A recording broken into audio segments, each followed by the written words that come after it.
Pandian store நிபுணமும் Saravanan அப்பப்போ வந்து avoid பண்ணிகிட்டே இருப்பாங்க தங்கமயிலை. இதெல்லாம் பார்த்துட்டு பாண்டியன் இருந்துட்டு, டேய் சரவணா, என்ன தாண்டா நடக்குது?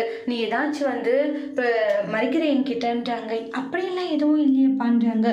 இல்லை, நீ ஏதோ மறைக்கிற மாதிரி தான் தோணுது, அதான் என்னத்தை மறைக்கிற அப்படின்னு சொல்லி கேட்டுட்டு இருக்காங்க. நீங்கள் நினைக்கிற மாதிரி நான் எந்த விஷயத்தையும் மறைக்கல. அப்போ ஏன்டா மயில்கிட்ட நீ சகஜமாக பேசவே மாட்டேங்கிற? மயிலையே நீ அவாய்ட் பண்ணிகிட்டே இருக்கன்றாங்க. அந்த பொண்ணு ரொம்ப நல்ல பொண்ணுடா, போயும் அந்த பொண்ணு வந்து ஏதாச்சும் ஒன்று சொல்லி அவாய்ட் பண்ணிக்கிட்டே இருக்க, உனக்கு கொஞ்சம் கூட வந்து இதுன்றதே இல்லையான்றாங்க. அப்பா, அவள் பண்ண வேலையெல்லாம் தெரிஞ்சா நீங்களே அவளை வெறுப்பீங்கப்பா. அந்த அளவுக்கு ஒரு வேலையை தான் அவள் பண்ணா.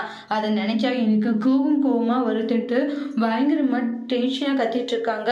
ஒன்றுட்டு என்னடா என்னாச்சு? அதெல்லாம் ஒன்றும் இல்லைப்பா. என்னடா என்னவோ கத்தனை? இல்லைப்பா, அதெல்லாம் ஒன்றும் நினைச்சா மனசில் நினைக்கிறத நினச்சிட்டு இப்படி வேற வெளியே கத்திட்டேனே அப்படின்ற மாதிரி திங்க் பண்ணுறாங்க.